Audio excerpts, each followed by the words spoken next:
Ang lisod niya. Nga ko tato. Ba? Sa nakakubinsa guys. Nagita mo tanutan dire. Putan para asok kinabuhi. Ano siya guys? Kinahulog man ang puso guys. Sa may tsada nga tawag na to. Dili guys kay daghan naman na guys, di ba guys? Kay di ba ang English sa puso kay heart? Bunang. Ito yung tawagong bunang! Bunang! Isa na guys. Dili ko guys lagi. Kay kumo na kayo ng guys. Nahatog yun neck. What up mga bok? Apok na lang bok. Kay tambok dito. What up mga bok? Ganda yung mga bok eh.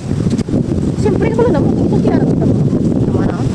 Tada kayo mo ang lugar guys. Sada kayong view guys. Tada tayo. Ako kanil kasagingan. Bago rin ako yung ipalit karon. Kamusta mo may kan gipalit ra na dagan kiming kwarta gud ako tayo may.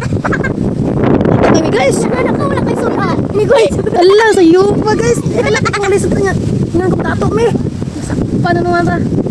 Kaning suba. Amo nga pud ni ako ni gipalit. Kani? Amo kasagingan. Nagsa na lang gid ko makabisita diri guys. Bok lagi bok. Nagsa na lang gid ko makabisita diri mga bok kay bagura ko na uli gikagawas. Karon tay mga bok nami. Pila na oh, tulo na.